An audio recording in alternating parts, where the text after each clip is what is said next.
Gloire à Dieu. Ce matin, nous allons parler rapidement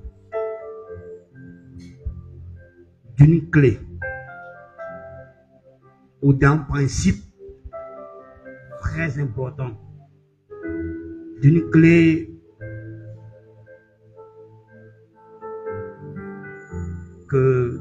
qui nous permet d'ouvrir les portes de la prospérité terrestre, les portes du bonheur, du bien-être sur la terre, et qui nous permet aussi de pouvoir avoir accès à une longue vie.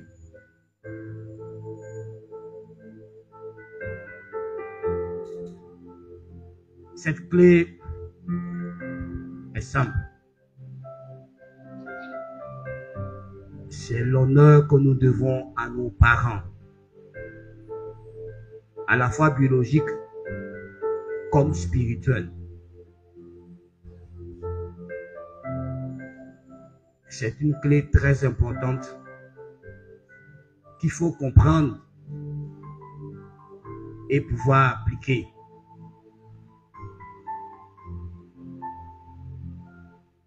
Tu me diras, mais pasteur, moi, mon père, ma mère ne sont plus. Ils sont décédés. Mais tu peux continuer d'honorer leur mémoire. Comment? En gardant tous les enseignements qu'ils t'ont donnés, qui sont conformes à la loi de Dieu, conformes à la volonté du Seigneur. Et tu peux continuer d'honorer ceux qui sont devenus tes pères de substitution, soit ton père adoptif. Parce qu'ici en Afrique, quand ton père meurt, on choisit toujours un autre père dans la famille pour qu'il continue de jouer le rôle du père dans ta vie.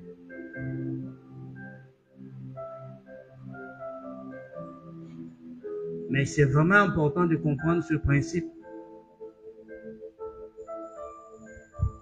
Parce que le respecter, le mettre en pratique, nous conduit à une vie longue et à être heureux sur la terre. Mais le contraire nous conduit à être malheureux, à être maudit. Et ça peut nous-mêmes nous conduire à une mort prématurée, une mort précoce. Ne pas honorer son père et sa mère est très dangereux et très fatal. Alors nous allons aller dans Exode chapitre 16 et Éphésiens chapitre 6, verset 1 à 3. Ce sont nos deux textes de base. Exode chapitre 21, verset 16. Exode, chapitre 21, verset 16, et puis Éphésiens, chapitre 6, verset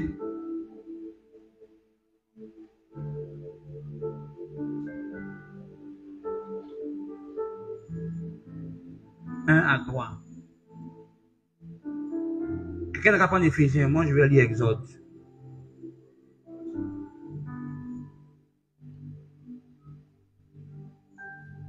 Quelqu'un prend pour moi Éphésiens chapitre 6, 1 à 3.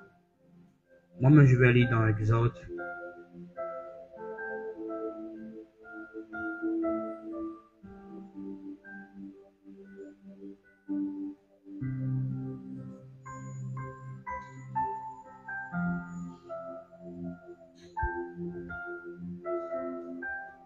Non, Exode 21, verset 16. Je lis la parole de Dieu. Bon, chez moi ici le verset 17. Il y a deux versions où c'est 16. Celui qui maudira son père ou sa mère sera puni de mort. Celui qui maudira son père ou sa mère sera puni de mort. Éphésiens. Éphésiens 6, versets 1 à 3. Enfants, obéissez à vos parents selon le Seigneur, car cela est juste. Honore ton père et ta mère.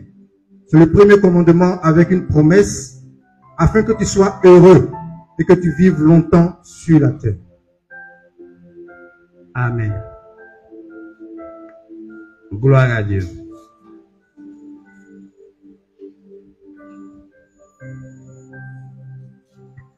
Dans Exode que j'ai lu tout à l'heure, c'est Dieu qui parle au peuple d'Israël par l'intermédiaire de Moïse. Il est en train de rappeler, renouveler l'alliance. Et il a cité plusieurs choses jusqu'à ce qu'on arrive sur le verset que j'ai lu, le verset 17. Dans ce verset, Dieu dit au peuple d'Israël: quiconque n'honore pas son père et sa mère sera puni de mort. Quiconque maudira son père et sa mère. Et dans le livre d'Éphésiens qu'on a lu, c'est Paul qui écrit. Il a commencé à enseigner sur la série des relations. Et il est arrivé sur les enfants, après avoir enseigné sur le mari, la femme, il est arrivé sur les enfants. Il dit: enfants, obéissez à vos parents selon le Seigneur, et cela est juste. Juste devant Dieu. Honore ton père et ta mère. C'est le premier commandement avec les promesses, afin que tu vives longtemps et heureux.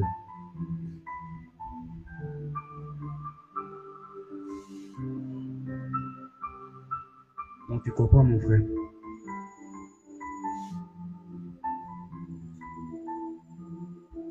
Tu dois comprendre que honorer son père et sa mère, c'est un ordre.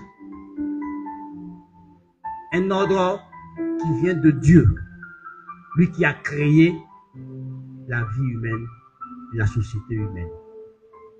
Dieu demande à tout enfant d'honorer son père et sa mère. D'honorer ses parents. C'est un ordre divin.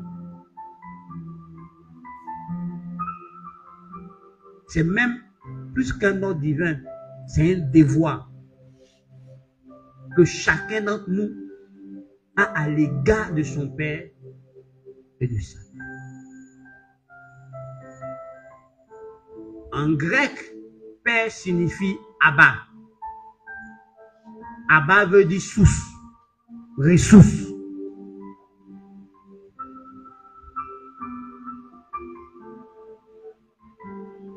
Et c'est pareil pour la mère aussi. Et on demande à tout enfant d'honorer son père et sa mère. On demande à tout enfant de considérer, de respecter, de tenir en haute estime son père et sa mère. Que ce soit sur le plan physique et sur le plan spirituel.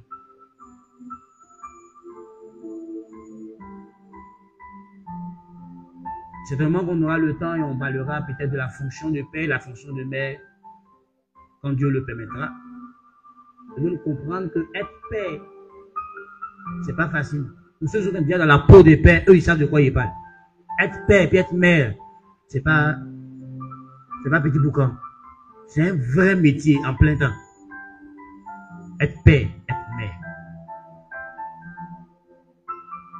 Alors Dieu, sachant ce qu'il a demandé à ces personnes qui sont père et mère, sachant la responsabilité qu'il leur incombe, qu'il leur a donnée, demande à ceux pour qui ces personnes-là vont occuper la fonction de père et de mère, d'honorer ces personnes, de les respecter, de les tenir en haute estime dans leur cœur, de ne pas les mépriser, de ne pas les juger indigne d'honneur.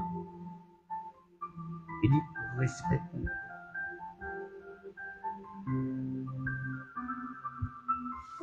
Frère, tu ne connais pas.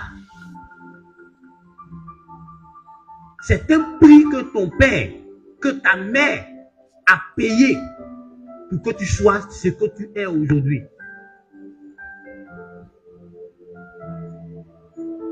Tu ne connais pas. Parce que les parents ne racontent pas tout aux enfants. Tu ne sais pas de quoi ton père s'est privé pour que tu aies un bic, que tu aies un cahier, que tu aies de la nourriture sur ta table. Tu ne sais pas de quoi il se prive pour que tu aies de la nourriture. Tu ne sais pas de quoi il se prive pour que tu aies un toit sur lequel dormir. Tu ne sais pas comment ton père se tue au travail. Tu ne sais pas comment il se rabaisse, souvent même parler de demander aux gens, s'humilier devant des gens, pour que toi, tu aies ce que toi tu as demandé. Tout ce que toi tu vois là, tu as eu l'argent, mais tu ne sais pas où ton papa a eu l'argent. Comment il a fait pour avoir l'argent? Comment il s'est rabaissé? Comment il s'est diminué? Frère, il y a des patrons qui insultent ton papa. Il y a des patrons qui touchent la dignité de ton père.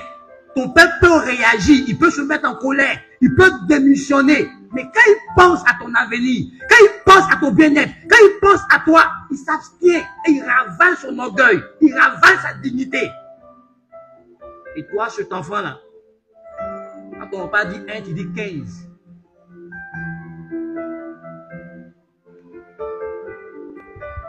Vous savez, c'est mon papa qui m'a dit ça. Il m'a dit que quand tu vas devenir père, tu vas comprendre certaines choses aujourd'hui. Mais aujourd'hui, tu ne comprends pas. À ce jour, il était fâché pour couper. Il m'a dit ça. Et quand je suis devenu père, il a compris. J'ai compris beaucoup de choses. Et j'ai dit merci à mon père. Et merci à ma mère. Quand ma femme est tombée enceinte, j'ai vu ce que ma maman a enduré pour me mettre au monde. J'ai vu comment la nuit, elle n'arrivait pas à dormir, elle avait insomnie. Moi, je dormais à l'aise, mais elle ne dormait pas. J'ai vu comment son corps a été déformé. J'ai vu toute imposition qu'elle a connue, quoi. Elle ne pouvait pas dire qu'il y a des parfums qu'on ne pouvait plus mettre à la maison, ça. J'ai vu sa souffrance. Pour comment il vient au monde? C'est quand ma femme est tombée enceinte que j'ai vu ça. J'ai vu ce que ma mère a enduré pour que moi je vienne au monde. De sur quoi je suis son premier né, de sa première grossesse. Frère, quand ta femme tombe enceinte, tu te rends compte déjà. Tu vois comment ta maman a souffert pour que tu sois sur cette terre. Comment elle était entre la vie et la mort pour que tu sois sur cette terre. Même si elle ne t'a pas donné une cuillère en or, mais le seul fait qu'elle t'a donné la vie, le seul fait que ton papa a reconnu la grossesse de ta mère, puis tu n'as pas avorté, puis il a assumé sa responsabilité, tu dois leur dire merci. Et tu dois les considérer.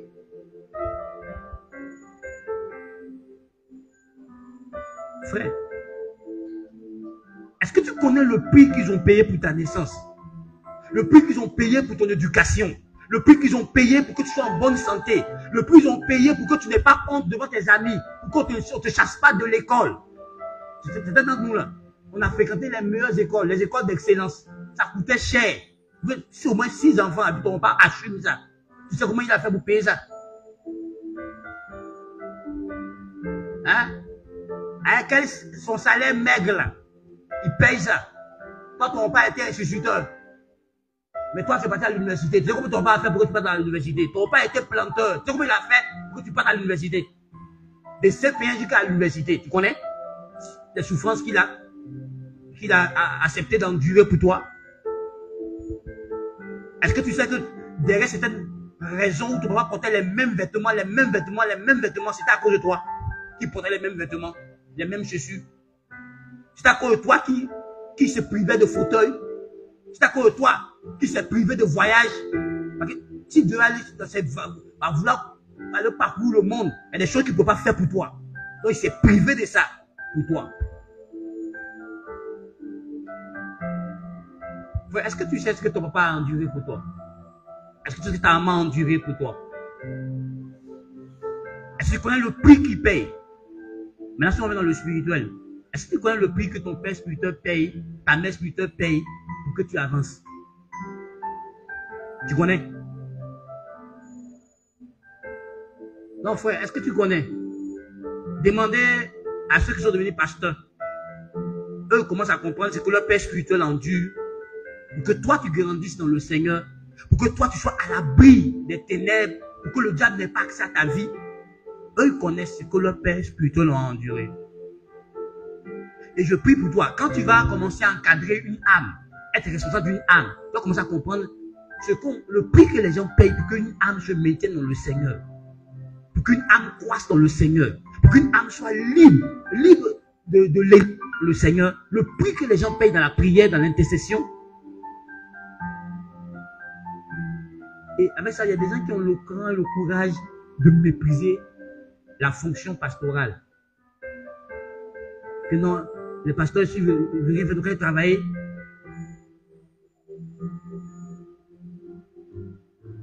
Mais faut le dire c'est un imam, faut le dire c'est un féticheur. Faut le dire c'est un prêtre. On ne dit pas ça aux prêtres, hein. On ne dit pas ça aux féticheurs, on ne dit pas ça aux imams. Mais c'est sur les pasteurs que les gens ont cette bouche-là. Que s'ils ne veulent rien faire, donc ils travaillent. Mais ils travaillent pour le royaume de Dieu. Est-ce que tu connais le prix qu'ils payent dans la prière, dans la consécration, pour que toi tu avances dans la vie? Frère, quand tu ne sais pas là, tais-toi.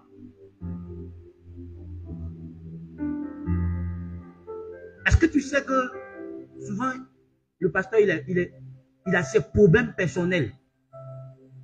Et puis tu viens avec pour toi, et puis il s'assoit, et puis il t'écoute, et puis il te reçoit, et puis il s'occupe de toi pendant que ça brûle chez lui à la maison. Il a ses propres problèmes. Souvent, mais il est malade. Et puis toi, il te reçoit, tu ne sais pas qu'il est malade.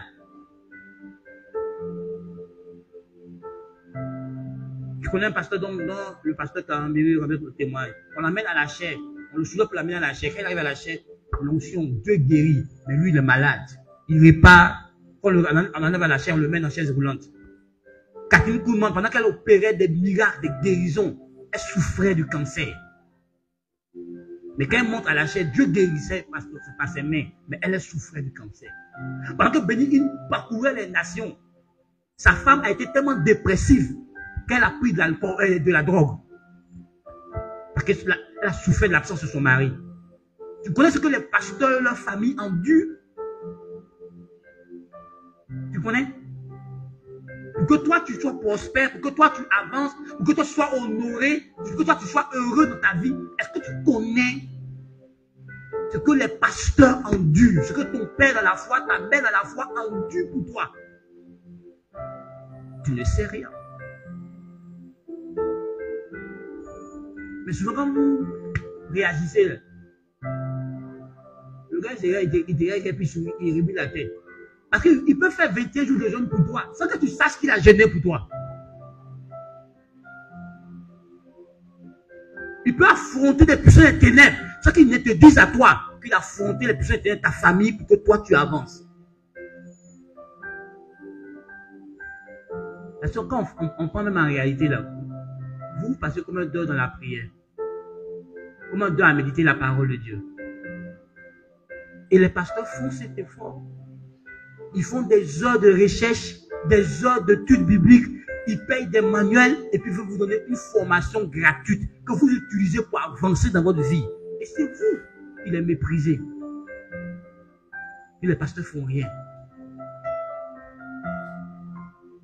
J'ai dit ça à des pasteurs en les formant. J'ai dit, s'ils disent que vous ne faites rien, ne parlez pas, bénissez Dieu. Demandez juste à un, pourquoi tu es encore avec moi? Si mon ministère ne t'impacte pas, pourquoi tu es là? Il ne pourra pas te répondre. Ouais. Je remercie toujours mon maître de CP1. Si essaie de lire et écrire, c'est mon maître de CP1. Ils étaient deux. Ma maman à la maison et puis mon maître à l'école. Les deux qui m'ont aidé à lire et écrire. Je leur remercie toujours. Si ils ne savaient pas lire et écrire, Si je ne savais pas faire la différence entre les syllabes, entre l'alphabet d'abord et les syllabes, pour écrire les mots, pour faire ce qu'aujourd'hui, pour écrire mémoire, combien de pages là? C'est à cause d'eux. C'est eux qui ont fait l'effort de m'apprendre A, B, C, D, jusqu'à Z. Après, ils m'ont appris bon A, ba, bon O, bo, bon I, bi, pour m'apprendre les syllabes, ensuite les mots, ensuite faire les phrases, ainsi de suite. Et je leur rends grâce. On va faire ça. Quelqu'un a dit, quand nous sommes dans la vie, nous sommes la somme de tout ce qu'on a appris. Donc, ce que tu es là, il y a eu tellement de personnes qui ont intervenu dans ta vie pour que tu deviennes ce que tu es. D'autres ont été des motivateurs pour toi. D'autres t'ont conseillé, d'autres t'ont instruit, d'autres t'ont financé, d'autres t'ont aidé pour que tu arrives là où tu arrives. Surtout les parents.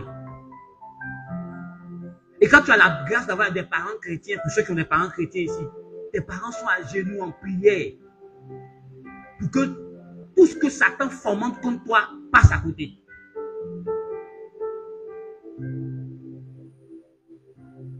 Souvent, tu as ton fils dans la foi. Tu sais que la route qu'il va te prendre, c'est dangereux pour lui. Mais quand tu lui parles, il ne va pas comprendre parce qu'il n'a pas la capacité de comprendre. Alors toi, tu restes en intercession et tu pries pour qu'il évite de tomber dans le piège de l'ennemi. Est-ce que Jésus n'a pas prié pour Pierre pour que quand Satan le crible, là, il tombe pas? Vous voyez, quand vous êtes fort dans la foi, c'est votre fruit. Un bébé spirituel qui a réussi à résister à des assauts du diable. Il y a quelqu'un d'autre dans le secret en genoux, plaidant, priant pour toi, parlant à Dieu pour toi, pour que Dieu te vienne en aide, que tu ne faiblisses pas quand le diable s'acharne contre ta foi. Quand il te crible, quand il veut détruire ta foi, quand le diable veut détruire ta famille, quand le diable veut détruire ta maison, il y a quelqu'un qui est en genoux, qui est en train d'intercéder auprès de Dieu pour que toi, tu t'en sors. Quand Josué remportait la victoire sur le champ de bataille, c'est parce que Moïse était à la chambre haute en train de prier. Au point où, quand Moïse s'affaiblit, Josué perd la bataille. Alors, Aaron et eux se sont rendus compte, ils ont commencé à soutenir les mains de Moïse. Comme les mains de Moïse restent en l'air jusqu'à ce que Israël remporte la bataille. Donc, Josué était sur le terrain, c'est vrai. Mais celui qui produisait les faits, c'était Moïse. Il était en chambre, et à la montagne, en train de prier. Ces vérités bibliques-là ne sont pas là pour nous caresser, c'est là pour qu'on comprenne. Pendant que tu es faible dans la foi, et puis la sorcellerie se lève contre toi, la trahison se lève contre toi, comment tu fais pour résister? Parce que quelqu'un porte ton fardeau, quelqu'un prie, quelqu'un a le fardeau de ta vie, il prie pour toi, il veille pour toi, il jeûne pour toi. Souvent il dort, Dieu le réveille ce sommeil la nuit, puis il te présente en vision. Tu vois ton fils, il a un problème, lève-toi et crie à Dieu pour lui. Et tu cries à Dieu pour toi, et toi la tempête, ça passe, et toi tu en paix. Mais vous avez le cran de mépriser le travail de vos pères dans la foi, dans vos vies.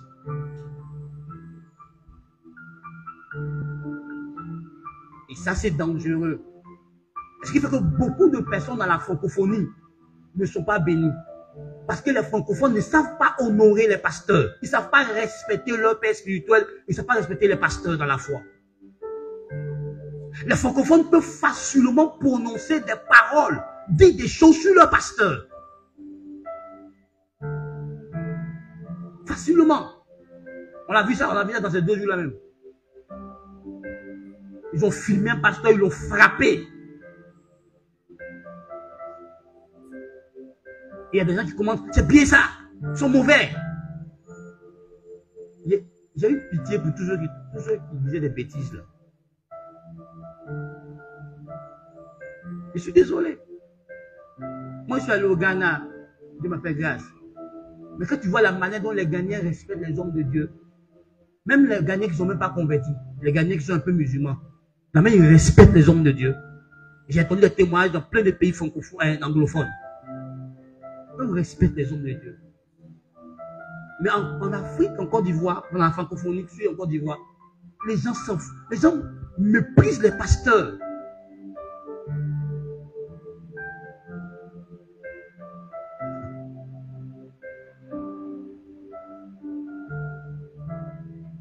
Je disais à un fils spirituel, comme il est pasteur aussi, il a fait une chose, puis il lui a dit, toi tu es pasteur, il ne faut pas te comporter comme les chrétiens. Parce que toi tu es pasteur, tu enseignes les chrétiens. Si tu fais ce que tu as dit faire, ton ministère va s'arrêter.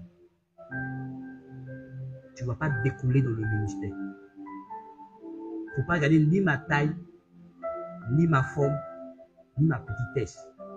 Je suis ton père dans la foi. Et je suis la voix autorisée sur toi. Qui parle sur toi, en bien ou en mal. Ça arrive. Donc, il ne faut pas t'amuser avec ça. Je suis un pasteur, je le dis cette vérité. Parce que comme il est pasteur aussi, pour lui, il pense que rien, il est arrivé. Il lui dit, petit, tu vois, moi, ton père spirituel là, je suis soumis à mon père spirituel. Tu me vois soumis à mon père spirituel, je dis oui. Il ne faut pas faire attention. Il faut copier. Sinon, toi, pour toi, il y a parlé. Et tu es pasteur. Et t'apprends la leçon. Frère, tu ne connais pas le prix qu'il paye. Et les fils spirituels même là, le pasteur prie pour eux. Le pasteur jeûne pour eux. Le pasteur pense ce qui lui appartient. Et puis il te donne aussi son argent. Il te donne aussi. Et c'est toi qui veux te lever contre lui. Il n'y a pas seulement à l'église, la meilleure, il n'y a pas même à ceux qui sont en train de nous suivre sur le net. Là. Vous avez la langue facile envers les pasteurs. Mais est-ce que ton père dans la foi a bien plus d'autorité que ton père biologique? Hein? Est-ce que tu sais que l'autorité spirituelle, là, son autorité, là, c'est plus grande que l'autorité parentale, même l'autorité civile? Les pasteurs jouent à leur vie, que vous pouvez vous lever pour parler sur eux. Comme eux, ils ignorent, ils ne savent pas qui ils sont, et puis ils se vendent dans vos mains, ils se rabaissent dans vos mains, parce qu'ils ne savent pas que Dieu les a élevés en dignité, à un niveau très élevé. Donc eux-mêmes, ils vous le permettent, qu'en vivant mal, en vivant dans le désordre, dans la licence, vous pouvez parler. Mais à pasteur, bien à pasteur. Il y en a, ils portent vraiment la consécration de Dieu. Ça détruit ta vie seule. Il est loin de Dieu. David dit, ne touche pas au loin du Seigneur. Est-ce que c'est toi qui vas informer Dieu sur son pasteur? Quand Dieu l'a choisi, là, Dieu même sait qui il est. La Bible dit, il appelle et puis le qualifie. Donc Dieu en est conscient que l'homme qu'il a appelé n'est pas parfait. Mais c'est son oint. C'est lui qui l'a choisi pour le représenter. C'est à lui qu'il a conféré l'autorité. Et tu t'es oublié qu'il a une notion qui travaille dans ta vie. Et nous, on s'amuse. Même ton père biologique, parce qu'il a été choisi par Dieu pour être ton père, il a une notion. Même s'il n'est pas chrétien. Même si tu veux, même, il n'a qu'à être dans l'ange mystique, même si tu veux, il n'a qu'à être sorcier. Mais parce qu'il est ton père, il a une notion pour toi. La Bible dit, il porte ta longévité et ton bien-être. Au nom de ton père et ta mère, il porte ta longévité et ton bien-être. Donc si tu veux, il faut considérer que ton père est mystique. Il faut considérer que ton père est sorcier. Il faut considérer que ton père est ivrogne. Il faut considérer que ton père est irresponsable. Et puis déshonore-le. Tu vas voir mon frère qui porte ta longévité et ton bonheur. Ce n'est pas lui qui l'a demandé. C'est Dieu qui l'a décidé ici. Il dit que chaque personne qui honore son père et sa mère vivra longtemps et heureux. Que ton père porte ta bénédiction. Ton père porte ta longévité. Parce qu'il y a un gars, il ne sait pas qu'il a eu la vie sauve. Lui et ses frères, et leur femme, et leur mère. Parce que leur père, Noé, a trouvé grâce aux yeux de Dieu. Ce n'est pas les fils de Noé qui ont trouvé grâce aux yeux de Dieu. Ce n'est pas leur mère qui a trouvé grâce aux yeux de Dieu. C'est Noé seul qui a trouvé grâce aux yeux de Dieu. Il faut bien lire la partie là, il faut bien étudier. On dit c'est Noé. Et eux, ils sont entrés dans la grâce de leur père. Maintenant, leur père, son côté humain se manifeste. Il boit, et puis il se laisse nu dans sa tente. Bon, frère, c'est ça, c'est quoi? C'est où? C'est ça. C'est sa chambre, non? Lui, il est chez quoi là-bas? Pourquoi il n'a pas frappé avant d'entrer? C'est dans chez lui. Est-ce qu'on a dit qu'il était couché au salon? Il est couché dans sa tente. Là, si tu allais voir ce que tu as vu, bouche de même bas, il vient raconter au dehors. Ses frères sont allés en reculons. Quand son papa s'est levé là, son papa l'a maudit. Pourquoi Dieu a cautionné? Répondez-moi. Pourquoi Dieu a accepté la malédiction qu'il a déclarée sur ses petits-enfants? Sur les enfants, les descendants de Canaan. Pourquoi Dieu a accepté? Si Dieu a accepté, c'est que Dieu est d'accord avec son papa, non? Pourquoi Dieu est d'accord avec son papa? Parce qu'il a déshonoré son papa. Ouais.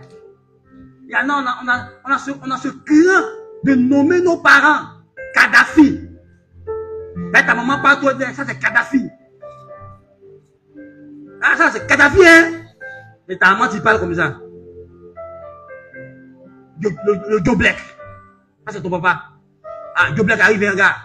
Joe Black arrive. Joe Black arrive. C'est ton papa, tu parles comme ça. Et on va boire. On les surnomme pour décrire une faiblesse de leur vie. Mais on ne sait pas ce que ça coûte de faire ça. Si on va dans le principe de l'autorité, dans 2 Pierre 18, là-bas la Bible dit, serviteurs, soyez soumis à vos autorités, qu'ils aient un caractère facile ou difficile. Donc que ton papa ait un caractère doux ou qu'un caractère compliqué, la Bible dit qu'il faut te soumettre à lui, il faut le respecter. Il faut lui obéir. Frère, c'est un prix à payer. Je ne vais pas courir, il n'y a pas mon temps. Si on ne finit pas ce dimanche, on continue encore. Tu dois comprendre ça. Il y en a qui doivent faire repentance. Alors, on a eu des comportements déplacés envers nos parents, qui ont fermé des portes dans nos vies. Depuis on jeune, on prie, ça ne marche pas. Parce qu'il y a des choses qu'on a déplacées, il y a des bornes qu'on a déplacées. Il y a des propos. Quand un enfant ne tient pas dans ses parents, quand on était en colère, on a tenu ces propos envers notre mère, envers notre père. Frère, je veux que tu comprennes. Tes parents ont un statut spécial aux yeux de Dieu. Devant Dieu là, tes parents ont un statut spécial à ses yeux par rapport à toi.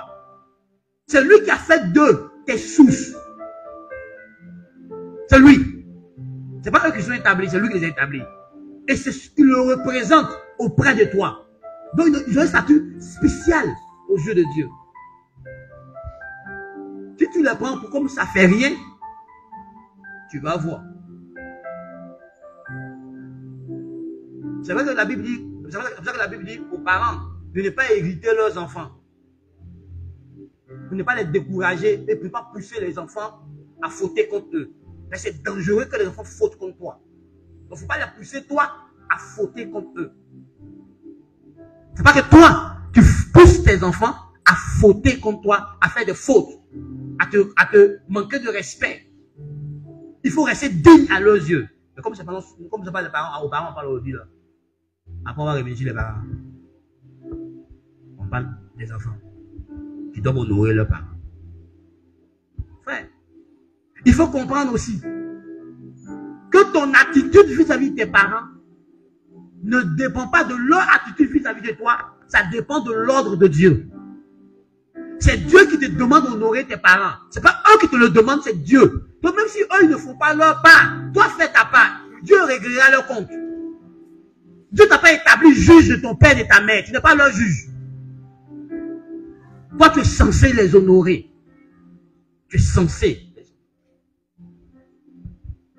Donc c'est pas une question de papa se comporte bien, papa il est gentil à moi. Donc quand papa est gentil à moi, alors je me comporte bien. Quand maman est gentille à moi, je me comporte bien. Frère, il y aura toujours dans la croissance, dans ta croissance avec tes parents, il y aura le conflit. Parce que quand tu deviens adolescent, tu penses que tu connais la vie. Tu penses que tu maîtrises la vie. Tu penses que tu es arrivé, que tu es grande. Or, tu n'es pas encore grande. Parce que tu ne maîtrises pas encore, tu n'as pas la maturité qu'il faut. Donc, tes parents doivent toujours te dicter, te conduire. Quand tes parents disent non, on ne s'habille pas comme ça, je vais te demander. Qu'est-ce que tu veux dire? C'est une question de mode. C'est eux qui ont la norme. C'est eux qui ont la responsabilité de te dire ce qui est normal, ce qui est bien, ce qui est mal. C'est à eux que Dieu a donné cette responsabilité de t'éduquer. Et tes parents t'éduquent. Tu rejettes quand on parle des éducations sur Internet, l'éducation au dehors. Parmi tes camarades, vous tous avez le même âge. Il n'y a pas un qui dépasse son camarade. Donc, vous connaissez quoi? C'est eux qui vont te conseiller. Et quand ta maman te parle, ton papa te parle, ah, vous exagérez, vous m'étouffez. Non!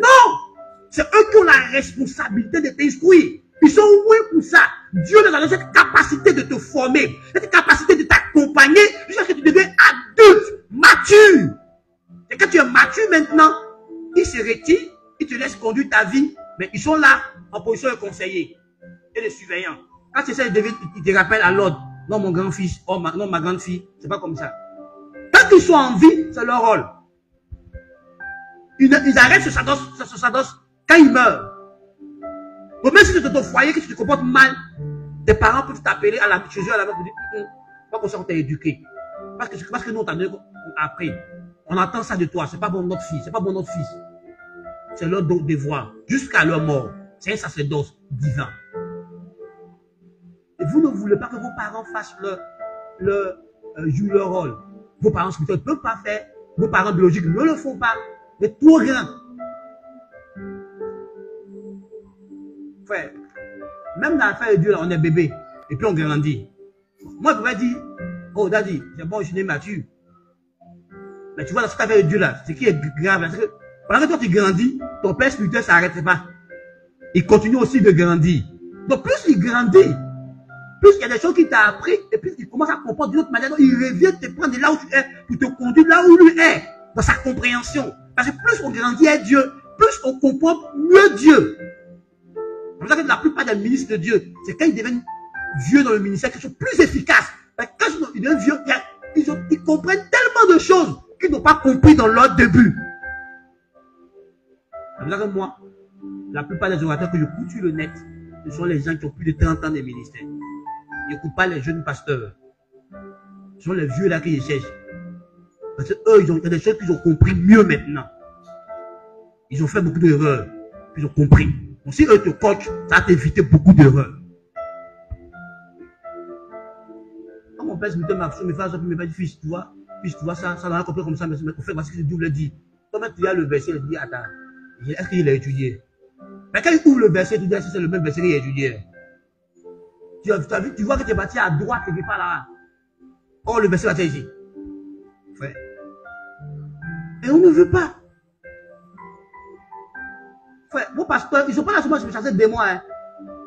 Chasser des mois, c'est dans l'étape de bébé. Hein. Quand on finit, il y a d'autres étapes. Tu sais, Dieu peut te parler à toi-même. Écoute-moi bien. Il peut te parler à toi-même. Et puis le code pour déchiffrer, c'est dans la main de ton pasteur. Donc tu as eu le songe, tu as eu la vision, mais tu ne comprends pas. C'est le pasteur qui va te donner le code. Dieu peut te parler, Dieu peut même t'appeler au ministère, ou Dieu peut t'appeler à faire quelque chose, à entrer dans un domaine de ta vie, et puis tu ne comprends pas. Alors dans la Bible, Dieu appelle Samuel. Qui a montré le code pour que Dieu lui parle? C'est Élie. Dieu l'appelle, il s'en va vers Élie. Pourquoi? Parce que Dieu l'a parlé dans une voix habituelle. C'était la voix d'Élie. Il est familier à la voix d'Élie, il n'est pas familier à la voix de Dieu. Jusqu'à ce qu'Élie comprenne que c'est Dieu qui l'appelle, il a dit, si tu entends encore dire que parle ton serviteur, écoute. C'est là que Dieu lui parle. Pourquoi Dieu ne lui a pas parlé depuis? Parce qu'il n'a pas le code. Frère, cette question n'a pas le pasteur, il y a des doyens, hein. C'est Karambri, non? Entre Karambri et puis de Pau. Il dit que le royaume des cieux, là, c'est une question de clés. Si tu n'as pas les clés, tu ne rentres pas dans le royaume des cieux. Il a dit à Pierre, je te donnerai les clés du royaume. C'est une question de clés. Donc il y a des clés que les gens ont reçu à avoir pour arriver dans des dimensions spirituelles où ils sont. Si tu ne les côtoies pas, tu ne vas pas te mettre à leurs pieds, tu ne vas pas apprendre. Ils ne te communiqueront pas ces clés. Oh, il y a des clés pour décoder les portes, pour entrer dans les grâces que tu ne connais pas. Que ton père est censé connaître pour te montrer. C'est vrai que Dieu nous donne des pères dans la foi, des pasteurs pour nous éduquer. C'est eux qui nous équipent pour le ministère auquel Dieu nous a appelés. Donc, si eux ne t'équipent pas, tu ne peux pas exercer le ministère. C'est pas ça. Parce que l'Éphésiens dit, ils les appellent pour nous équiper. Donc, si eux ne font pas l'équipement, tu exerces le ministère comment? Frère, il faut te tromper. Dans le royaume de Dieu, il y a des principes. On n'évolue pas seul. Il y a quelqu'un qui est en haut, qui te tire en haut. Et puis à ton tour aussi, tu vas tirer d'autres qui sont en bas, qui sont sous toi, ainsi de suite. C'est une chaîne. Donc tu ne peux pas monter sans l'aide de ceux que Dieu a mis en haut. Ne vous trompez pas. Le Saint-Esprit en toi, oui. Mais il y a des choses qui vont te dire, tu ne comprendras même pas que c'est le Saint-Esprit qui te parle. Tu vas rejeter même la voix du Saint-Esprit.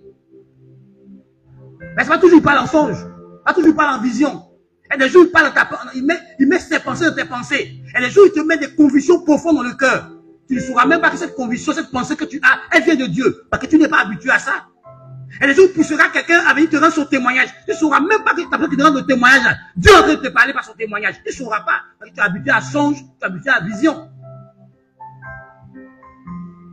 Et tu vois que Dieu passe seulement par vision. Et puis songe. Moi, j'ai appris au moins combien de manières, plus de 10 manières, comment Dieu parle. Hein? Quand Dieu utilise tes propres imaginations pour te parler, quand Dieu utilise tes propres impressions pour te parler, tu fais comment? Pour savoir que cette impression ne vient pas de toi, mais ça vient de lui. Quand Dieu utilise tes intuitions pour te parler,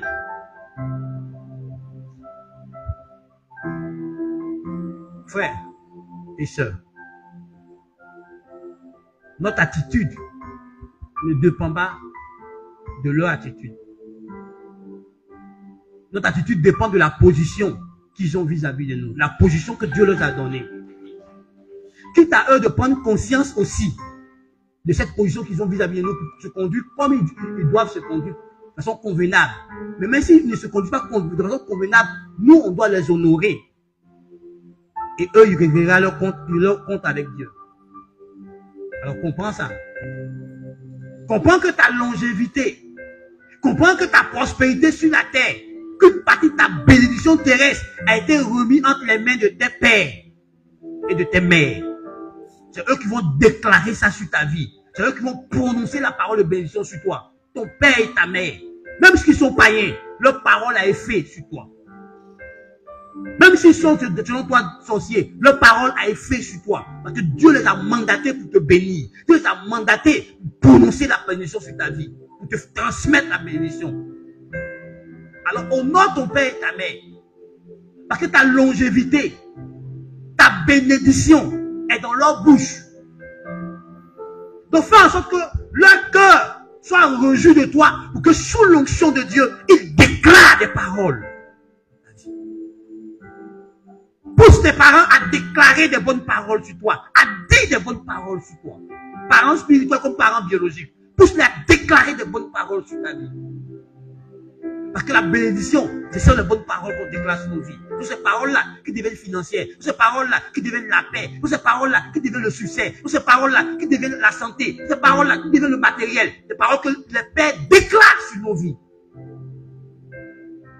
Quand Isaac a dit à son fils qu'il veut le bénir, il a donné quoi à son fils? Hein, qui se rappelle de l'histoire? Il a donné quoi à son fils? Il a donné mouton, cabri, tout ça. Hein? Il a juste parlé. Il a déclaré des paroles. Quand Jacob est parti d'un pays lointain, sans rien, il est revenu comment? Pourquoi? Parce que je ne peux pas déclarer des paroles. Il ne faut pas pousser tes parents à déclarer de mauvaises paroles sur toi. C'est pour ça qu'il faut bien te comporter avec tes parents. En tant qu'enfant, il faut connaître tes limites. Il ne faut pas franchir les limites. Puis tes parents ont déclaré des paroles, tu le fais de la colère sur ta vie. Et ça va bousiller ta vie. Parce que regardez, rappelez-vous, quand il a déclaré les paroles, l'autre il a dit quoi? Il a fini de déclarer. Il n'y a plus rien. Donc si tu ne peux pas déclarer une parole négative sur toi, il n'y a plus rien. Heureusement que comme Dieu il est sage, une autorité spirituelle peut venir annuler ça. Comme papa nous l'enseignait quand il nous enseignait sur la bénédiction des pères. Frère, quand tes parents sont en colère, il ne faut pas les provoquer. Ton père n'est pas content, ou ta mère n'est pas content de parler sur toi. Et puis tu ouvres ta bouche pour parler. Mais dans ce que tu as déjà fait là, si tu n'arrives pas à te maîtriser, tu vas déclarer une parole qui a détruit ta vie. Vous pensez que vous êtes trop émancipé, vous êtes trop jeune. Surtout les enfants aiment tic là. Les générations pressées.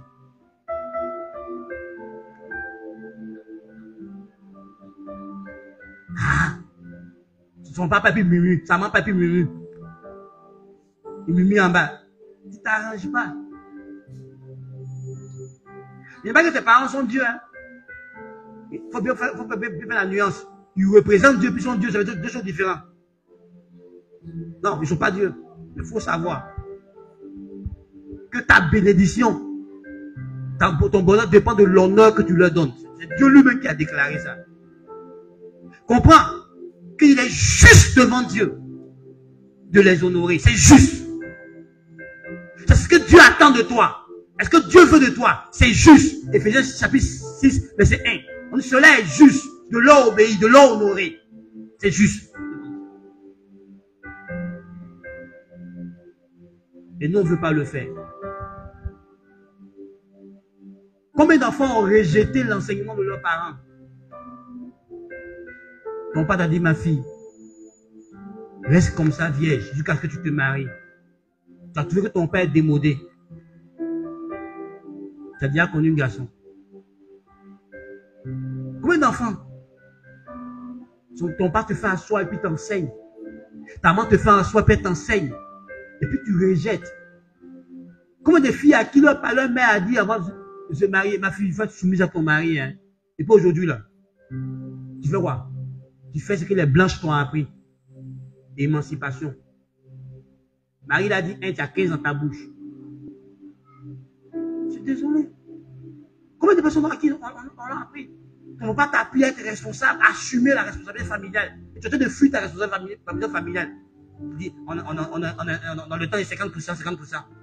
Garçon fait 50, femme fait 50. Tu es un lâche. Assume tes responsabilités.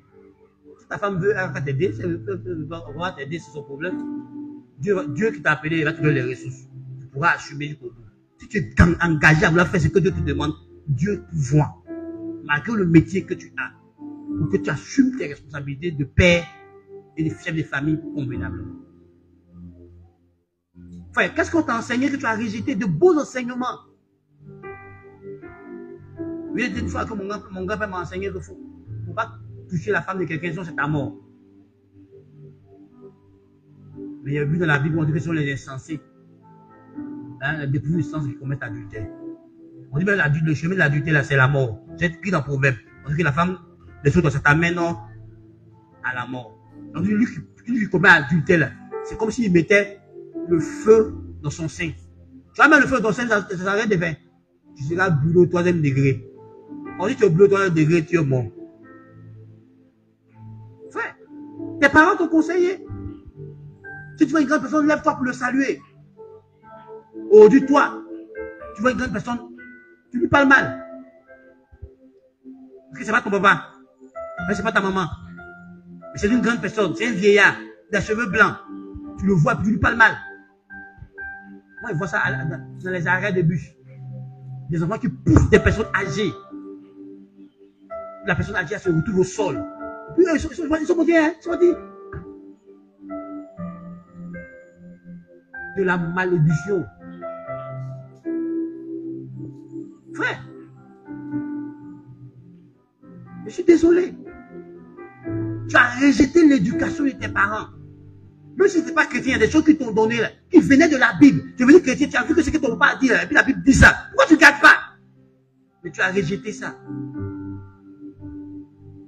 Tu allais prendre des choses de la culture européenne. Aujourd'hui, nos sœurs sont devenues des sœurs de mœurs légères. Parce qu'elles veulent faire comme les blanches. Allez sur le net fouiller, tapez le Conseil national des psychologues et sociologues de France. Voilà ce qu'ils ont déclaré, leur conclusion de leurs travaux. Leur société est malade. Ils ont reconnu ça eux-mêmes. Et ils demandent à revenir à l'ancienne. Les Africains, vous voulez les copier.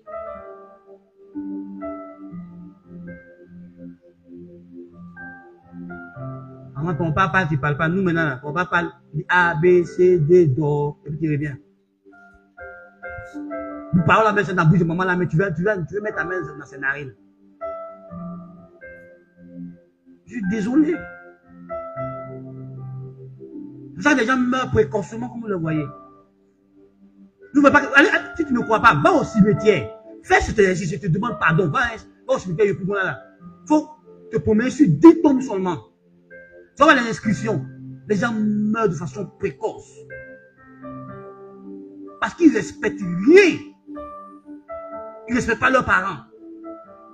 Comment un enfant, ton papa est couché dans la maison à 21h, puis toi l'enfant, à 23h, tu es au dehors, tu es dans le bar climatisé, dans la boîte de nuit. Ton papa, mec, à la langue doit le faire là, lui, il est couché. Puis tu donnes le bel exemple. Lui, il est couché, et chez toi, tu es au dehors.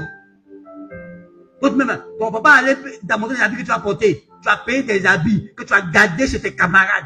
Donc, tu sors de la maison, habillé décemment. Et puis, tu tâches ta camarade.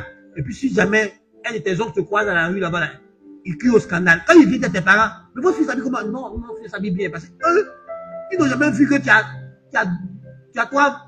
Valise. Tu as valise chez tes copines. Valise de style.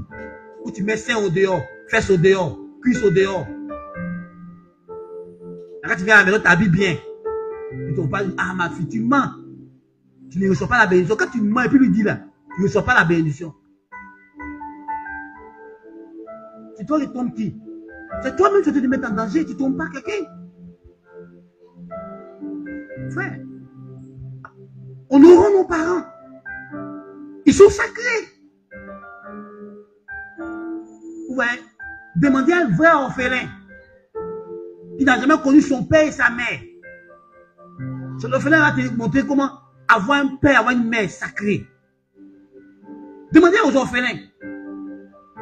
Ils n'ont pas eu quelqu'un pour les câliner quand ils avaient des problèmes. Parce qu'ils n'ont pas peur. Quand ils venaient au monde, papa et maman est décédé. L'oncle, s'il a trop fait effort, il a payé leur école. Mais il ne les traitait pas comme il traite ses enfants. Demandez aux orphelins.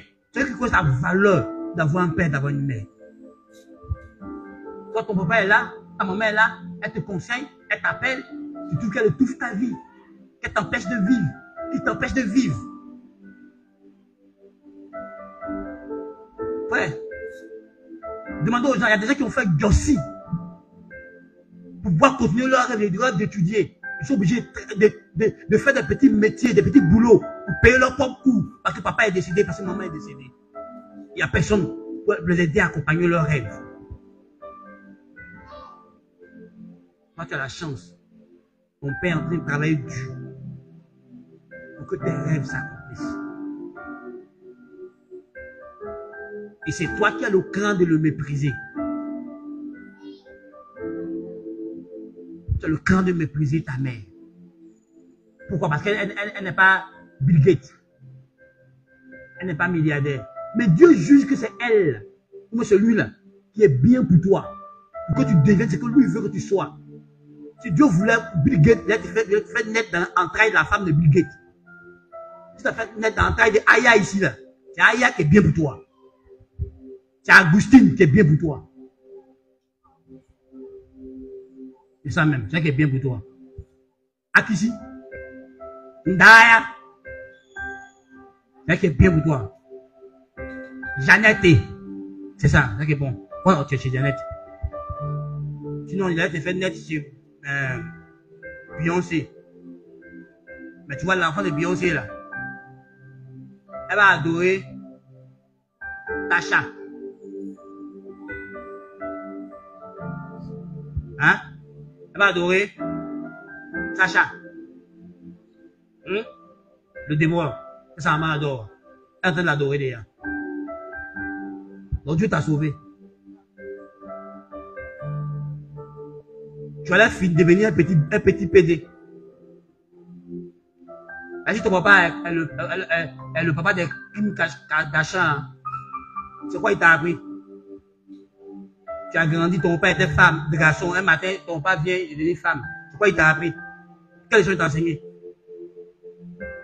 Quelle leçon il t'a enseigné? Il t'a enseigné que tu veux changer de sexe. Donc ça t'a changé aussi. Tu vois pas le modèle de ces filles-là? C'est papa là qui leur donne un modèle comme ça. Il n'est pas normal, non, ces enfants ne sont pas normaux. C'est lui le modèle des familles. Tu vois, Dieu est sage en choisissant nos parents. Donc, rends grâce à Dieu que ton père est ton papa. Et ta maman est ta maman. Et ça ne sert à rien d'avoir un père qui a tout l'argent du monde et puis n'est jamais là pour toi. Tu apprendras au détriment que l'argent ne fait pas le bonheur de ta famille.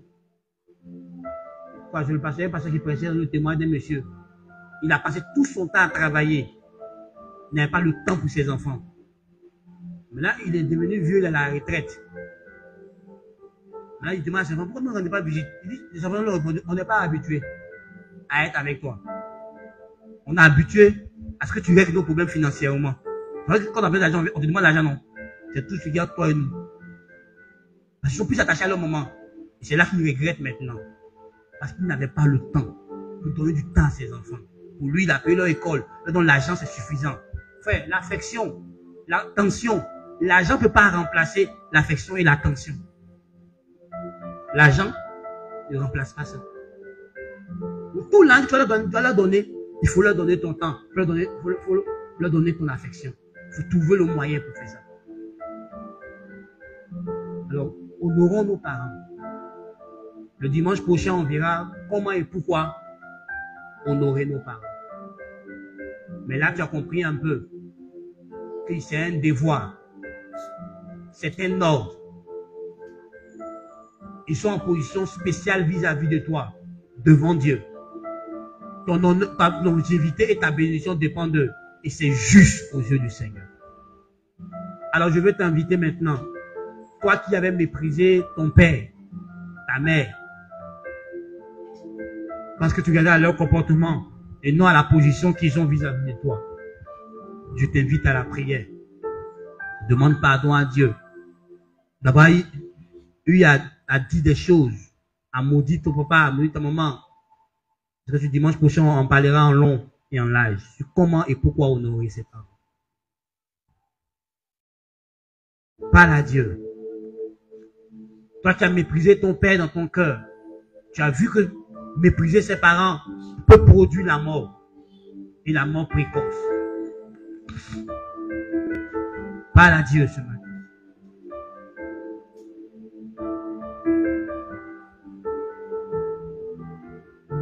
C'est vraiment que le Saint-Esprit a commencé à raviver ta mémoire et je t'ai rappelé des sacrifices que tes parents ont fait pour toi. Comment ta maman te mettait au dos et elle marchait pour chercher un centre de santé. Comment la nuit elle ne dormait pas parce que tu étais souffrant, tu avais une fièvre. Tu t'es rappelé peut-être comment elle t'avait expliqué que ta grossesse était difficile. Que ta grossesse a été difficile pour sa santé. Mais pourtant elle a tenu jusqu'au 9e mois pour te mettre au monde. Tu te rappelles peut-être d'une mère qui n'est pas ta mère biologique, mais qui t'a donné de l'amour maternel. D'un père qui n'est pas ton père biologique, mais qui agit comme un père pour toi. Il pouvait prendre son argent pour faire autre chose, mais il agit envers toi. Tu te rappelles de quelqu'un qui a joué ce rôle dans ta vie. Tu te rappelles de ton père physique. Parle à Dieu. Demande pardon à Dieu de les avoir méprisés. Et demande à Dieu de te donner la force à partir d'aujourd'hui, pour ceux qui sont encore en vie, de les honorer. Comme nos parents sont encore en vie, on peut encore racheter les choses, les honorer. Mais toi, tu as un père de substitution. Va vers lui et honore-le pour qu'il déclare des paroles sur ta vie pour que tu sois béni. Dieu t'a donné l'opportunité d'avoir un autre père, parce que ton père n'est plus. Tu as un autre père qui peut exercer l'autorité parentale pour te transmettre la bénédiction, pour déclarer la bénédiction sur ta vie. Alors saisis l'opportunité que tu as de les honorer. Parle à Dieu ce matin. Si ta mère est encore en vie, si ton père est encore en vie, tu as l'opportunité de les honorer pour que tu déclares des paroles sur ta vie. Saisis cette opportunité. Si tu as un oncle qui t'a élevé, tu as une tante qui t'a élevé, tu as l'opportunité de les bénir. Saisis l'opportunité.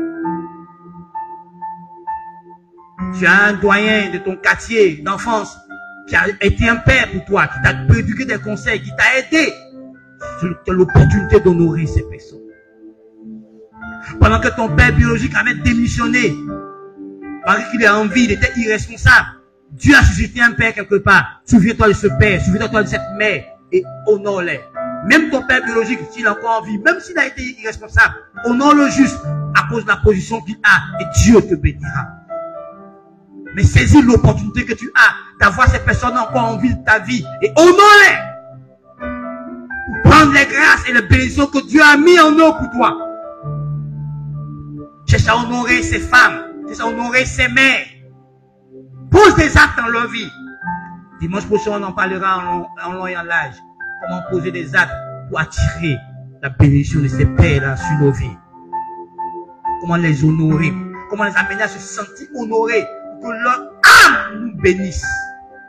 Pour que leur âme nous transmette la bénédiction de Dieu qu'il porte pour nous.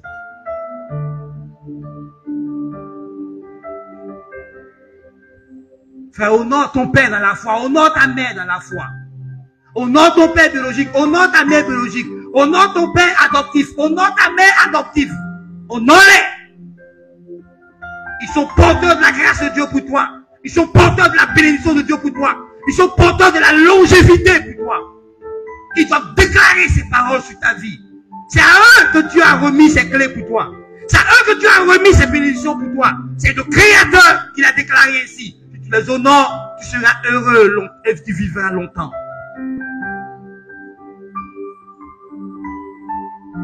C'est vrai que c'est Jésus qui bénit. C'est Dieu lui-même qui bénit. Mais il a des canaux pour transmettre la bénédiction. Et tes pères et tes mères font partie des canaux pour transmettre la bénédiction de Dieu sur ta vie. Alors apprends à les honorer. Sois là dimanche prochain pour savoir comment de façon pratique on peut honorer son père, on peut honorer sa mère, on peut honorer ses parents. Que Dieu nous bénisse. Père, nous te rendons grâce. Nous te bénissons. Seigneur, notre but depuis le mois d'avril, non, depuis le mois de mars, c'est d'amener l'Église à pratiquer la loi de l'honneur à tous les niveaux. Dans le mois de mars, nous avons vu comment honorer Dieu, qui est notre Père Céleste. Et là, nous sommes en train de découvrir comment honorer nos parents biologiques et spirituels. Nous continuerons certainement, Seigneur, avec comment honorer notre mari, notre conjoint, comment honorer nos frères, nos sœurs, comment honorer ceux qui sont élevés en dignité. Permets qu'on comprenne et qu'on pratique la loi de l'honneur. Et que dans notre vie, on ne méprise plus jamais aucun être humain. Qu'on ne méprise pas Dieu, qu'on ne se méprise pas nous-mêmes, qu'on ne méprise pas notre prochain, qu'on ne méprise pas ceux que tu as élevés en dignité, nos parents, nos autorités et autres. Afin que nous puissions jouir de la loi de l'honneur, parce que tu nous as appris par la bouche de notre Père spirituel, que c'est une personne qui est honorée, qui sait honorer. Donc, en honorant nos parents, en honorant les autres, nous honorons nous-mêmes. Aide-nous à comprendre cette loi et à l'appliquer strictement à l'Église, en société, en famille, partout où on est. Seigneur, tu as mis ça dans notre cœur. Parce que la loi de l'honneur rend beaucoup de choses possibles dans nos vies. Permet qu'on comprenne, permet qu'on l'applique à notre vie et que les choses impossibles deviennent possibles, qui aient des délivrances, qui aient des déblocages, qui aient des portes de grâce qui s'ouvrent pour nous. Juste en appliquant la loi de l'honneur, pour que nos parents, nos pasteurs, nos autorités déclarent des bénédictions sur nos vies. Pour que nos frères, qui sont honorés par nous, partagent des secrets qui nous feront réussir dans la vie, qui nous feront avancer dans la vie avec nous. Seigneur, je prie que l'Église comprenne que c'est une loi importante, une clé importante du royaume des cieux, la loi de l'honneur. Et tu as dit que nous devons honorer tout le monde. Seigneur, apprends-nous à ne plus mépriser quelqu'un dans notre cœur. Donne-nous de respecter tout type de personnes. Commençons par toi, notre Père céleste, et ensuite nos pères spirituels et nos pères biologiques. Merci dans le nom de Jésus-Christ. Amen.